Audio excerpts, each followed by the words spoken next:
আসসালামু আলাইকুম, শুভ সকাল। সবাই কেমন আছেন?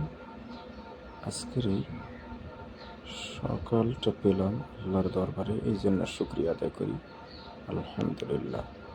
প্রতিদিনের মতো আজও আল্লাহ আমাকে একটা সকাল পেয়ে দিলেন, এই জন্য সকলেই বলি আলহামদুলিল্লাহ।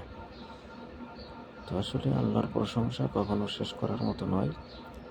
যে প্রশংসা দাবিদার একমাত্র আল্লাহ তাআলা। আল্লাহ বলছেন, আলহামদুলিল্লাহি রব্বিল আলামিন। প্রশংসার দাবিদার একমাত্র আল্লাহ তাআলা। সমস্ত প্রশংসা একমাত্র তারই জন্য। এই জন্য আমরা যে কোনো ভালো সংবাদ, ভালো খবর সাথে সাথে আসলেই সঙ্গে সঙ্গে বলে নেব আলহামদুলিল্লাহ।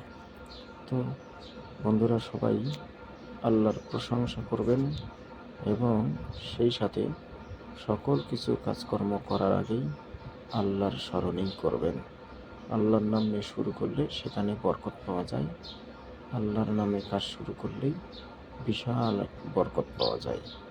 যেমন বিসমিল্লাহির রহমানির রহিম বলে যদি কাজ শুরু করেন, এখানে সারাক্ষণ বরকত পেয়ে যাবেন। আল্লাহ নিজে বলছেন, আমার নাম যদি স্মরণ করো তাহলে আমি তোমাকে স্মরণ করব। তো এই পর্যন্তই।